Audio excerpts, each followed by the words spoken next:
केंद्रीय बजट 2026-27 अब बस कुछ ही दिनों में पेश किया जाएगा।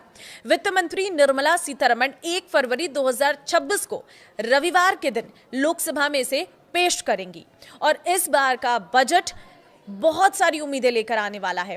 क्या सस्ता होगा, क्या महंगा होगा और किस सेक्टर को कितना बजट मिलने का अनुमान है, आज उसी पर चर्चा करेंगे। इस वीडियो में लास्ट तक बने रहिएगा। नमस्कार, मैं हूं आपके साथ ममता तिवारी और आप देख रहे हैं न्यूज़ 18 का डिजिटल प्लेटफॉर्म।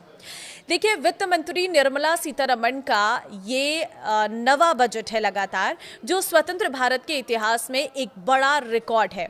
इससे पहले मोरारजी देसाई ने सबसे अधिक 100 बार बजट पेश किया था, जिनमें से 8 पूर्ण बजट जबकि 2 अंतरिम बजट थे। सबसे खास बात यह है कि आजादी के बाद पहली बार कोई बजट रविवार को पेश हो रहा है, जो काफी ऐतिहासिक माना जा रहा है। पहले भी कभी कभी शनिवार को बजट आया था, जैसे 2015 में, 2016 में अरुण जेटली ने पेश किया था, लेकिन रविवार का ये पहला मौका है। इस बार बजट से आम जनता से लेकर इंडस्ट्री के अलग अलग एक्सपर्ट्स को कई सारी उम्मीदें हैं। किसानों को पीएम किसान, फसल बीमा, सिंचाई योजनाओं से पैसा अधिक मिलने की उम्मीद है, तो उद्योग जगत को ग्रोथ के लिए पॉलिसी सपोर्ट, टैक्स में आसानी और मैन्युफैक्चरिंग को बढ़ावा देने वाले ऐलान की उम्मीद है। ये बजट देश की अर्थव्यवस्था को मजबूत बनाने और आम आदमी की जिंदगी आसान करने वाला हो सकता है। लोग उत्सुकता से इंतजार कर रहे हैं कि वित्त मंत्री आखिर क्या क्या ऐलान करती हैं, क्योंकि ग्लोबल टेंशन के बीच ये बजट काफी अहम होगा। सबसे पहली चीज, टैक्स स्लैब में बदलाव की उम्मीद आप भी जरूर चाहते होंगे, क्योंकि एक्सपर्ट्स का मानना है कि इस बार सरकार पुरानी टैक्स रिजीम के स्लैब में बदलाव कर सकती है। अभी तक ओल्ड रिजीम में टैक्स जो स्ट्रक्चर है जस का तस बना हुआ है, जबकि नई रिजीम को लगातार अट्रैक्टिव बनाया गया है। कंजप्शन बढ़ाने के मकसद से सरकार मिडिल इनकम ग्रुप को राहत देने पर फोकस कर सकती है। दूसरी चीज है, टीडीएस रेट्स कम होंगे, क्योंकि ये सवाल उठ रहा है। वर्तमान में अलग अलग ट्रांजैक्शंस पर कई टीडीएस रेट्स लागू हैं, जिससे टैक्स पेयर्स में कंफ्यूजन रहता है। बजट 2026 में सरकार टीडीएस रेट्स को सरल बनाते हुए इन्हें 2-3 स्लैब तक सीमित कर सकती है, जिससे जो कंफ्यूजन है वो बिल्कुल भी क्रिएट नहीं होगा और ये बहुत आसान हो जाएगा। तीसरी चीज जो है, ओल्ड रिजीम में स्टैंडर्ड डिडक्शन बढ़ सकता है। नई रिजीम में स्टैंडर्ड डिडक्शन 75,000 रुपए कर दिया गया है, जबकि पुरानी रिजीम में ये अभी भी 50,000 रुपए है। बढ़ती महंगाई को देखते हुए सरकार ओल्ड रिजीम में भी स्टैंडर्ड डिडक्शन बढ़ाने का ऐलान कर सकती है। चौथी चीज है, पति पत्नी के लिए जॉइंट टैक्सेशन। ICAI की सिफारिश पर सरकार पति पत्नी के लिए जॉइंट टैक्सेशन सिस्टम लाने पर विचार कर सकती है। इससे परिवार की कुल टैक्स लायबिलिटी कम होगी और टैक्स सिस्टम संतुलित बन सकता है। देखिए, पांचवी चीज है, LTCG टैक्स फ्री लिमिट में बढ़ोतरी। शेयर बाजार और म्यूचुअल फंड निवेशकों के लिए राहत की खबर आ सकती है। सरकार लॉन्ग टर्म कैपिटल गेन्स की टैक्स फ्री लिमिट को 1.25 लाख रुपए से बढ़ाकर 1.5 लाख रुपए कर सकती है।